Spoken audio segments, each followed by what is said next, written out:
Hello students, this is Ayushi Gaur. जैसा कि आप सभी को पता है कि लॉकडाउन के कारण हम लोग ऑनलाइन क्लासेस स्टार्ट कर रहे हैं। आज हमारा फर्स्ट लेक्चर है एंड मैं आपको आपकी बुक का सबसे पहले थर्ड चैप्टर जो है मैट्रिक्स आव्यूह वो पढ़ाऊँगी। उससे पहले कुछ इंस्ट्रक्शंस मुझे आपको देने हैं जो आपको फॉलो करने ही है। जैसा कि मैंने आपको ग्रुप में भी बताया था, आप लोगों को 2 कॉपीज़ बनानी है और एक कॉपी में आपको सारी परिभाषाएं, डेफिनेशंस, कंसेप्ट, जो भी फॉर्मूले मैं लिखवाऊंगी वो सब आपको एक अलग कॉपी में लिखना है और एग्जाम्पल्स एंड एक्सरसाइज करने के लिए आपको अलग कॉपी बनानी है। क्योंकि जब भी लॉकडाउन खुलेगा और हमारा स्कूल कंटिन्यू होगा तो ये चीज़ें आपको दोबारा नहीं कराई जाएंगी। मैं आपको डेफिनेशंस और सब कुछ बहुत प्रॉपर वे में लिखवाऊंगी ताकि आपका रजिस्टर अच्छे से अभी से मेंटेन हो जाए और एनुअल एग्ज़ाम्स में आपको दिक्कत नहीं आए। मैं आपको प्रॉपर जैसे क्लास में पढ़ाते हैं वैसे ही सारी चीज़ें स्टेप बाय स्टेप लिखवाऊंगी और आपको भी उन्हें उसी तरह से अपने रजिस्टर में उतारना है।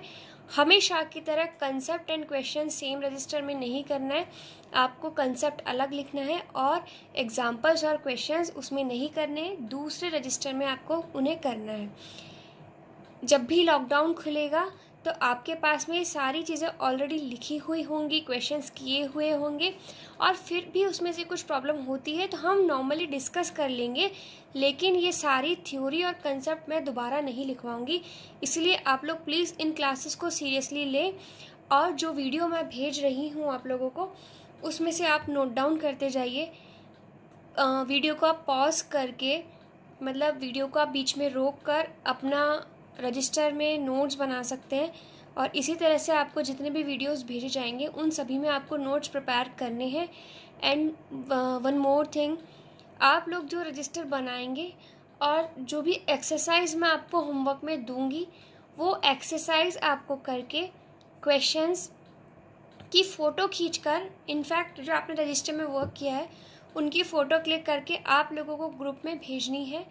और जो ग्रुप है उसमें हमारी स्कूल के प्रिंसिपल मैम और जो हमारे मैनेजमेंट के सर हैं गिरिराज जी सर, उन्हें भी ऐड किया गया है। इसलिए अगर आप लोग ये सोच रहे हैं कि हमारी इच्छा होगी तो हम करेंगे, नहीं तो नहीं करेंगे, तो ये आप लोगों की गलतफहमी है। आप लोगों को सीरियसली इस वर्क को करना है क्योंकि आप लोग खुद देख रहे हैं कि लॉकडाउन जिस कारण से हुआ है, कोरोना के कारण सिचुएशन इतनी सीरियस है कि हमें नहीं पता कि स्कूल्स कब खुलेंगे। पता चला कि आपके स्कूल्स जब खुले उस समय आपके एनुअल एग्ज़ाम्स बहुत पास आ जाएं, बहुत कम समय मिले आप लोगों को पढ़ने का। इसीलिए पहले ही आप लोगों की अच्छे से तैयारी करवाई जा रही है। आप लोगों को अगर कोई भी प्रॉब्लम है तो आप लोग कमेंट सेक्शन में लिख के पूछ सकते हैं। अदरवाइज़ जो हमने व्हाट्सएप पे अपना मैथ्स का ग्रुप बनाया है आप लोग उसमें भी अपने प्रॉब्लम्स पूछ सकते हैं। चलिए हम स्टार्ट करते हैं। हमारी बुक का थर्ड चैप्टर मैट्रिक्स, जिसे हम हिंदी में कहते हैं आव्यूह। जैसा कि आप लोग मुझसे 11th क्लास में पढ़ चुके हैं, मैं आपको हिंदी और इंग्लिश दोनों में ही लिखवाऊंगी। अगर आप लोगों के पास बुक नहीं है तो आप ऑनलाइन PDF डाउनलोड कर सकते हैं। अदरवाइज़ कुछ बुक सेलर्स हैं जो होम डिलीवरी भी कर रहे हैं बुक्स की, आप चाहें तो उनसे बुक्स मंगा सकते हैं। आप लोगों के पास बुक्स होना कंपलसरी है। मैं ये नहीं कहूँगी कि आप लोग मार्केट जाइए लॉकडाउन में और बुक्स खरीदिए। आप लोग PDF से भी अच्छे से पढ़ सकते हैं। अगर आप चाहें तो आप लोग PDF डाउनलोड कीजिए और उसमें से आप लोग अच्छे से पढ़ाई कर सकते हैं। मैं आप लोग को हमेशा की तरह हिंदी और इंग्लिश दोनों में ही लिखवाऊंगी, लेकिन कई चीज़ें ऐसी होंगी क्योंकि हमें थोड़ा टाइम भी बचाना है तो कुछ डेफिनेशंस ऐसी भी होंगी जो मैं आपको बुक में ही मार्क करवा दूंगी, तो आप उसे बुक में से देख के लिख लें। क्योंकि और सब्जेक्ट्स के कंपैरिजन में अपने पास में प्रॉब्लम ये है कि हमें हिंदी और इंग्लिश दोनों में ही लिखना होता है तो हमें डबल टाइम लगता है। तो आई होप आप लोग मेरी प्रॉब्लम को समझेंगे। चलिए हम स्टार्ट करते हैं। Chapter number 3 matrix. मैट्रिक्स की जब हम बात कर रहे हैं, व्हाट इज़ मैट्रिक्स, हिंदी वाले बच्चे इंग्लिश की टर्म्स को याद रखने की कोशिश करेंगे कि मेरी हैबिट में है मैं बार बार मैट्रिक्स बोलूँगी, तो आप लोगों को थोड़े बहुत मुझे भी हेल्प करनी चाहिए कि मैं अगर मैट्रिक्स कह रही हूँ तो आप लोग उसे समझे कि मैं आव्यूह की बात कर रही हूँ। वैसे मैं कोशिश करूँगी कि मैं हिंदी और इंग्लिश दोनों में बराबर बोलूँ। आई होप आप लोग 11th में मुझसे पढ़ चुके हैं तो आपको इतनी ज़्यादा दिक्कत नहीं आएगी। चलिए अब हम मैट्रिक्स की बात करते हैं। तो first of all what is matrix? Matrix क्या है? मैट्रिक्स जो है हमारी मैथ्स में अलजेब्रा का पार्ट है। मैट्रिक्स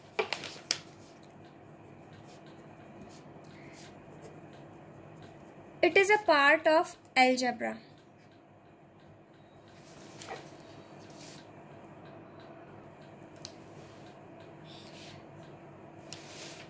मैट्रिक्स क्या है? मैट्रिक्स अगर हम ये जानना चाहें कि मैट्रिक्स क्या है तो बहुत ही सिंपल से अगर मैं आपको एक डेफिनेशन देती हूँ। अगर सिस्टम ऑफ लीनियर इक्वेशन आपको दे रखा है, जैसे कि अगर आपको मान लीजिए सिस्टम ऑफ लीनियर इक्वेशन से मेरा मतलब है रेखीय समीकरण का अगर हमें कोई निकाय दिया है, जैसा कि आप 9th, 10th, 11th में भी पढ़ के आए हैं। रेखीय समीकरण या लीनियर इक्वेशन वो होती हैं जिनमें वेरिएबल्स की पावर 1 हो। Suppose 2x + 4y = 3। ये क्या है? एक लीनियर इक्वेशन ही है। इस तरह से अगर हमें 2 या 3 इक्वेशंस दे रखी हैं और हमें उन्हें सॉल्व करना है और वैल्यूज़ निकालनी है वेरिएबल्स की, तो उनको सॉल्व करने का सिंपलेस्ट मेथड है matrix. Matrix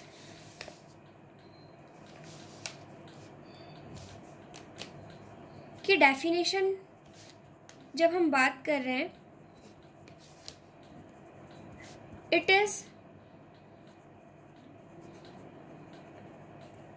is a rectangular array or arrangement of numbers, real or complex.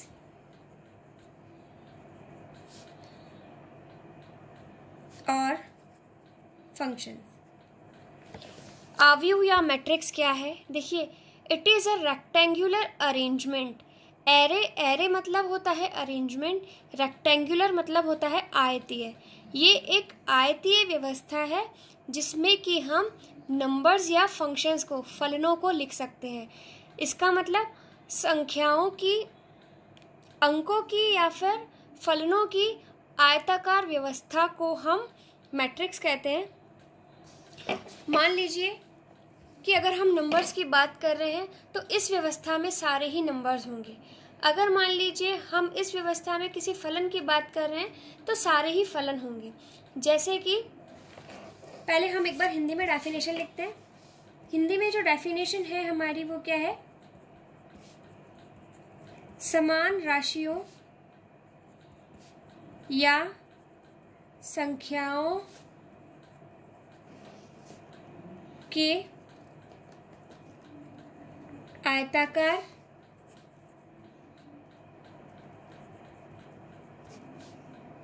विन्यास को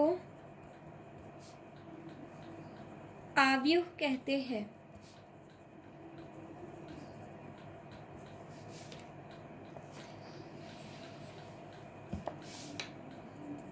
ये राशियां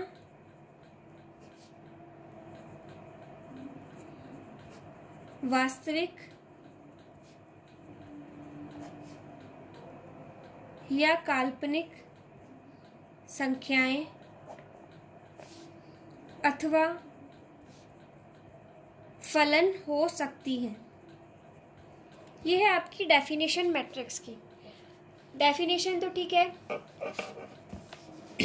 हम नॉर्मली जो बुक में लिखा होता है डेफिनेशन हमने पढ़ ली, लिख ली। इससे आपको समझ में क्या आया? मैट्रिक्स क्या है? नंबर्स का या फंक्शंस का एक ऐसा अरेंजमेंट है जिसे कि हम आयताकार या रेक्टेंगुलर अरेंजमेंट में लिख सकते हैं। एरे अरेंजमेंट को ही कहा जाता है। सपोज अगर मैंने संख्याएं लिखी हैं 1 2 3 4 5 6 7 8 9। अब अगर इन अंकों पर मैं इस तरह का एक ब्रैकेट लगा दूं या फिर मैं इन्हीं अंकों पर इस तरह का एक ब्रैकेट लगा दूं या फिर मैं इन्हीं अंकों पर इस तरह का एक ब्रैकेट लगा दूं, तो ये तीनों ही मैट्रिक्स कहलाती हैं। देखिए, आप इस तरह से या इस तरह से इन तीनों में से किसी भी एक तरह से रिप्रेजेंट कर सकते हैं, प्रदर्शित कर सकते हैं, लेकिन जनरली जो सभी किताबों में लिखा हुआ आता है वो इसी ब्रैकेट को यूज़ किया जाता है। इनका यूज़ कहीं पर भी नहीं दिया गया है, लेकिन हाँ, अगर ये कहीं लगे हुए हैं तो ये गलत नहीं है। अब हमने परिभाषा क्या पढ़ी है? Rectangular arrangement of numbers. ये क्या है? एक रेक्टेंगुलर अरेंजमेंट है, किसका? नंबर्स का। हमने क्या किया? ये एक आयताकार व्यवस्था है, किसकी? संख्याओं की। अब सेकंड चीज जो इसमें हमें ध्यान रखनी है कि इट इज रिप्रेजेंटेड बाय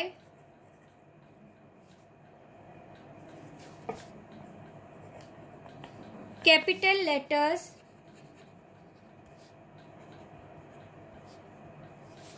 इन्हें सामान्यतः बड़े अक्षरों से प्रदर्शित किया जाता है।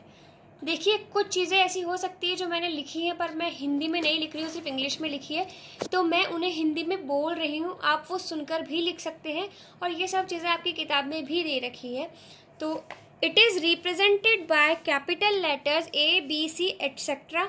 इसका हिंदी का मतलब है कि इन मैट्रिक्स को हम हमेशा बड़े अक्षरों capital A, capital B, capital C इस तरह से प्रदर्शित करते हैं, हम स्मॉल से प्रदर्शित नहीं करते हैं। अब आई होप आप लोगों को समझ में आया है मैट्रिक्स क्या है। मैं फिर से आपको बताती हूँ, मैट्रिक्स क्या है? एक आयताकार व्यवस्था है, एक रेक्टेंगुलर अरेंजमेंट है, किसका? नंबर्स का भी हो सकता है, अल्फ़ाबेट्स भी हो सकते हैं, फंक्शंस भी हो सकते हैं। सपोज मैं यहाँ ले रही हूँ 2, 4, 10, 12, 6, 18, 19, 30, 11। तो ये क्या है? एक व्यवस्था है, एक अरेंजमेंट है नंबर्स की, किस तरह से? रेक्टेंगुलर। तो ये जो है हमारा कहलाता है मैट्रिक्स। अब मैंने एग्जाम्पल लिया है, मैंने माना एक मैट्रिक्स A है, क्योंकि हमने पढ़ा है किसी भी मैट्रिक्स को हम कैपिटल लेटर से ही शो करते हैं। तो ये मैंने मान लिया A is equals to this, A बराबर A, इसका मतलब मैट्रिक्स A है ये। अब यहाँ पर आप देख रहे हैं कि इसमें कितनी पंक्तियाँ और कितने स्तंभ हैं। How many rows and how many columns are there. ये R1 रो 1 मतलब पहली पंक्ति। यहाँ पर आप चाहे हिंदी वाले हो चाहे इंग्लिश मीडियम वाले हो, इन्हें हमेशा R1, R2, R3 से रिप्रेजेंट किया जाएगा। इसलिए हिंदी वाले प्लीज़ इसकी प्रैक्टिस कर लें कि जो पंक्तियाँ होती हैं उन्हें हम रो R से रिप्रेजेंट करते हैं, और जो स्तंभ होते हैं उन्हें हम कॉलम C से रिप्रेजेंट करते हैं। R1, R2, R3, ये 3 इसमें रोज हैं और 3 ही इसमें कॉलम्स हैं। तो ये हो गया C1, C2, C3। तो हम इसे इस तरह से रिप्रेजेंट करेंगे। अब हमें दिख रहा है यहाँ पे कि इसमें रोज जो हैं वो टोटल कितनी है? 3 है। कॉलम्स जो हैं वो कितने हैं? 3 हैं। रोज मतलब पंक्तियां इसमें 3 हैं, और कॉलम मतलब स्तंभ भी इसमें 3 है। मैट्रिक्स क्या है ये हमें पता पड़ गया। किन्हीं भी राशियों का, संख्याओं का या फलनों का एक आयताकार विन्यास आव्यूह कहलाता है। इंग्लिश वाले रेक्टेंगुलर अरेंजमेंट ऑफ नंबर्स और functions are is called matrix. अब ये जो नंबर्स मैं कह रही हूँ यहाँ पे, ये नंबर आपके वास्तविक भी हो सकते हैं और कॉम्प्लेक्स भी हो सकते हैं, रियल भी हो सकते हैं और सम्मिश्र भी हो सकते हैं। इसके बाद में अभी सिर्फ हमने ये पढ़ा है कि मैट्रिक्स क्या होती है, आव्यूह हम किसे कहते हैं। सेकंड चीज आती है, जो सेकंड हमारा टॉपिक है वो है ऑर्डर ऑफ मैट्रिक्स। कि अगर आपको कोई भी आव्यूह दिया है तो उसका ऑर्डर क्या होता है, आव्यूह का क्रम क्या होता है। आव्यूह का क्रम जो होता है वो किसके बराबर होता है? Number of rose cross number of columns. इसका मतलब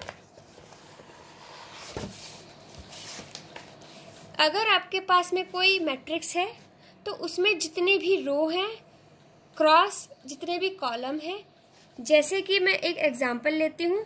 एग्जांपल में मैंने माना मैट्रिक्स ए बराबर 2 4 6 8 3 9। अब यहाँ पर आप देख रहे हैं 1 2 3 R1 R2 R3 C1 C2। तो आप यहाँ पे देख रहे हैं कि इसमें 3 तो रो है और 2 कॉलम है। तो ऑर्डर ऑफ मैट्रिक्स ए क्या होगा? अवयव ए का क्रम क्या होगा? मैंने आपको अभी क्या बताया? Number of rose into number of columns. It means number of रोज कितनी है? 3 पंक्तियां हैं गुणा नंबर ऑफ स्तंभ, number of columns 3 into 2। It means अगर आपसे कोई पूछ रहा है कि इस मैट्रिक्स का क्रम बताइए, इस मैट्रिक्स का ऑर्डर बताइए, तो हमेशा हमें रो को पहले लिखना है और कॉलम को बाद में लिखना है। जो भी ऑर्डर होता है मैट्रिक्स का उसे हम जनरली इस जगह लिखते हैं 2 4 6 8 3 9। अगर ये मैट्रिक्स है तो इसका क्रम हमेशा इस जगह पर लिखा जाएगा। इसको देखते ही आपको समझ जाना है कि इसे हम पढ़ते हैं 3x2 की matrix. This is called 3x2। Order of matrix A is 3x2। अवयव ए का क्रम कितना है? 3 गुणा 2। हमें इनको 3 गुणा 2 करके 6 नहीं करना है, इसकी हमें न्यूमेरिक वैल्यू नहीं निकालनी है। सिर्फ 3x2 लिखने का मतलब ये है कि हमें ये देखते ही समझ आ जाएगा कि जो मैट्रिक्स की बात हम कर रहे हैं उसमें 3 पंक्तियां हैं और 2 स्तंभ है। हमेशा याद रखना है, सबसे पहले पंक्तियां मतलब पहले रोज लिखनी है, उसके बाद में हमें कॉलम्स लिखना होता है। अब जैसे कि ये तो हमने पढ़ा ऑर्डर ऑफ मैट्रिक्स। तो ऑर्डर ऑफ मैट्रिक्स में तो अब हम इसकी डेफिनेशन अगर एक बार लिखें, हिंदी में लिख लेते हैं पहले। यदि किसी अवयव में m पंक्तियां तथा n स्तंभ हो तो उसे m क्रॉस n के क्रम का अवयव कहा जाता है। ऑर्डर ऑफ मैट्रिक्स किसे कहते हैं हम? ऑर्डर ऑफ मैट्रिक्स अब हिंदी में तो हमने लिख ही लिया है, मैं आपको ऑलरेडी समझा चुकी हूँ। A matrix having m rows and n columns is called a matrix of order m cross n। I hope आप लोगों को समझ में आ गया। अगर किसी पंक्ति में अगर किसी अवयव में m पंक्तियां तथा n स्तंभ है तो उस अवयव को हम m क्रॉस n का अवयव कहेंगे। अगर किसी मैट्रिक्स में m rows and n columns है तो हम उसे m क्रॉस n का मैट्रिक्स कहेंगे। ठीक है, इसके बाद में नेक्स्ट जो चीज है, फर्स्ट टॉपिक था हमारा अवयव, सेकंड था ऑर्डर ऑफ मैट्रिक्स। अब थर्ड जो टॉपिक है हमारा वो है number of elements in a matrix. Number of elements in a matrix. किसी अवयव में अवयवों की संख्या, किसी भी अवयव में अवयवों की संख्या क्या होगी? फॉर्मूला बताती हूं मैं आपको। अवयवों की संख्या बराबर m क्रॉस n। अब यहाँ पर आपको m क्रॉस n तो ऑर्डर था ऐसा लगेगा। एक एग्जांपल मैं आपको देती हूँ जो हमने ऊपर लिखा था। एक मैट्रिक्स है जो ये आपको दिया है, इसका ऑर्डर है 3x2। ठीक है, लेकिन अगर आपसे इसमें नंबर ऑफ एलिमेंट्स पूछे, मतलब इसके अवयवों की संख्या पूछे, तो वो किसके बराबर होगी? 3x2। इट मीन्स 2 गुणा 3 मतलब 6। तो देखिए आप 1 2 3 4 5 6, इसका मतलब इसमें कितने अवयव हैं? 6 अवयव है। तो जब भी नंबर ऑफ एलिमेंट्स हमें पता करने हो तो हमें 3 को 2 से मतलब m को n से गुणा करना है। लेकिन अगर ऑर्डर पूछा जा रहा है तो हमें इन्हें गुणा नहीं करना है, सिर्फ इस तरह से लिखना है, क्योंकि जो ऑर्डर है वो ये बताता है कि इसमें कितनी रो और कितने कॉलम है, जबकि नंबर ऑफ एलिमेंट्स एक न्यूमेरिक वैल्यू होगी, एक अंकीय मान होगा जो कि ये बताएगा कि इस आव्यूह में या इस मैट्रिक्स में कितने अवयव या कितने एलिमेंट्स हैं। आई होप आप लोगों को इतना समझ में आया होगा। नेक्स्ट जो हम लिख रहे हैं,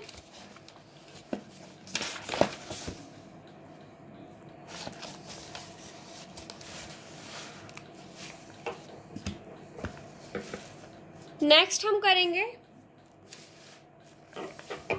जनरल रिप्रेजेंटेशन ऑफ मैट्रिक्स।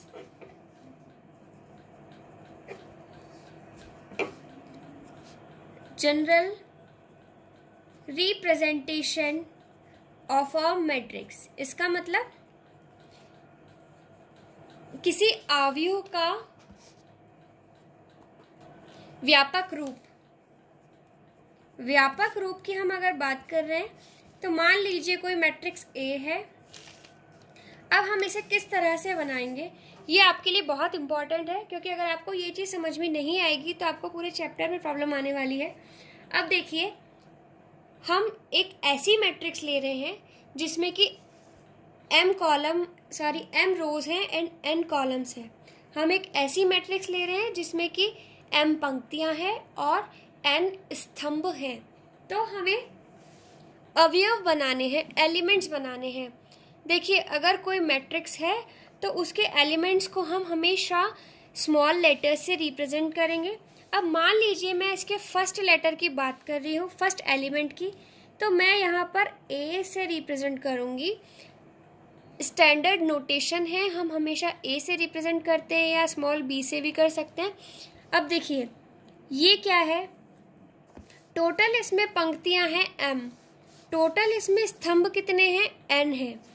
मैं अभी पहली रो की बात कर रही हूँ, A11, इसका मतलब ये है कि फर्स्ट रो की फर्स्ट कॉलम, इसके बाद में क्या आना चाहिए, A12, इसका मतलब रो तो फर्स्ट ही है, लेकिन देखिए C1, C2, ये है R1, दिस इज R2, इसका मतलब पंक्ति तो पहली ही है, लेकिन ये क्या है, स्तंभ है पहला और ये दूसरा स्तंभ का एलिमेंट है।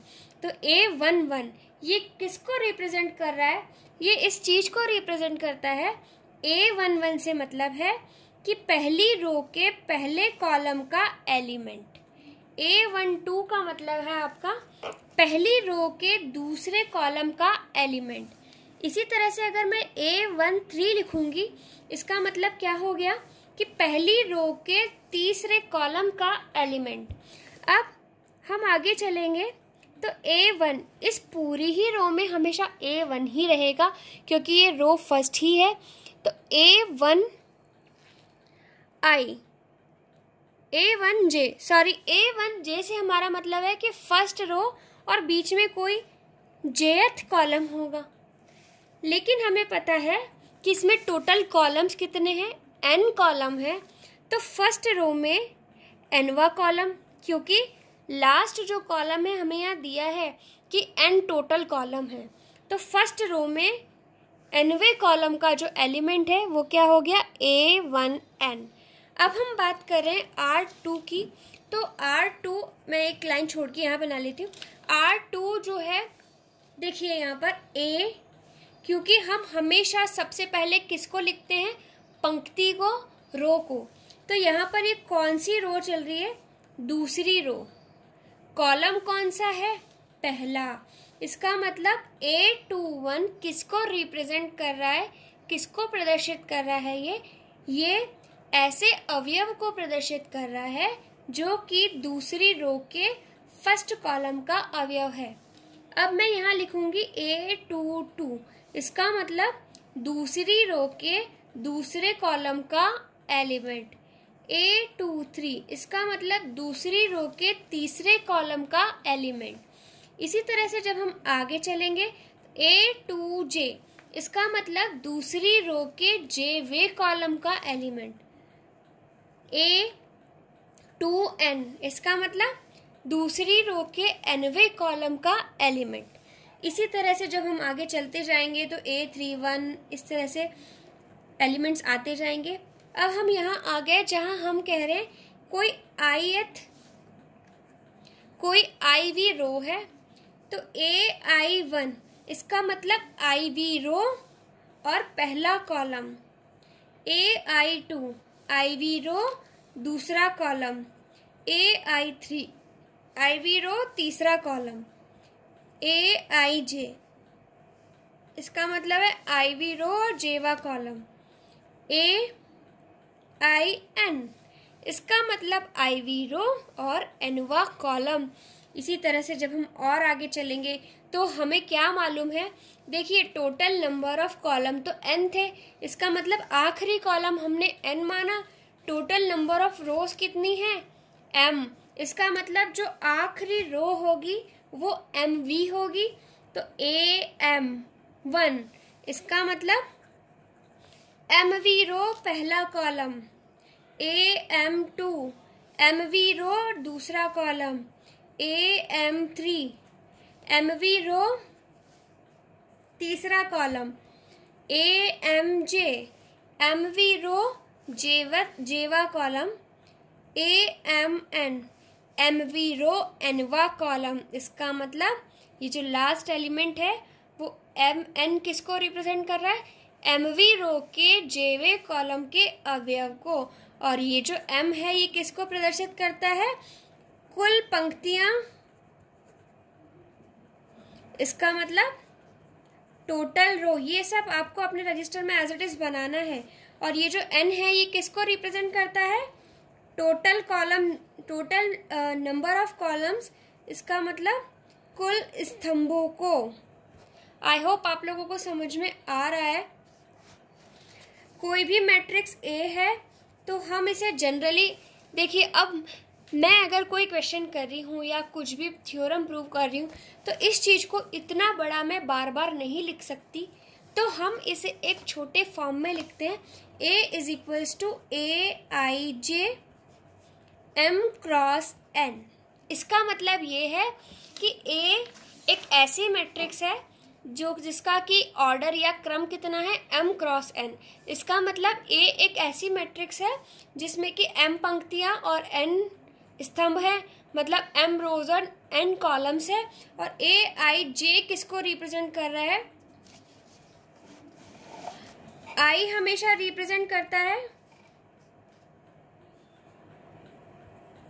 अवयव की पंक्ति को, J किसको रिप्रेजेंट करता है, अवयव के स्तंभ को, मतलब ये रो को और ये कॉलम को। जबकि MN क्या है, टोटल रो है, टोटल रो कितनी है वो बता रहा है।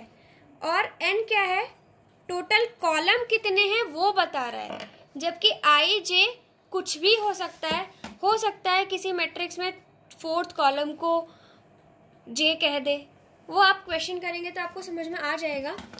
नेक्स्ट, मम्मी पॉज करो, बहुत अच्छी। आई होप आपको मैट्रिक्स समझ में आ गया होगा। एक और चीज़ जो मुझे आपको लिखवानी है वो लिखिए आप। जो I है उसका मान हमेशा 1 से M के बीच में होता है, एंड डुगो I की वैल्यू हमेशा 1 से M के बीच में होती है, J की वैल्यू हमेशा 1 से N के बीच में होती है। इट मीन्स जो I है वो M रोज के अंदर ही कोई रो होगी जिसे हम I से रिप्रेजेंट करेंगे, एंड J जो है वो ऐसा कॉलम होगा जो कि N से छोटा होगा। इसका मतलब N कॉलम में से ही कोई ऐसा कॉलम होगा जिसे हम J नाम दे देंगे। आई होप आप लोगों को समझ में आया है। प्लीज़ आप लोग इसे अपने रजिस्टर में नोट कीजिए। Thank you students.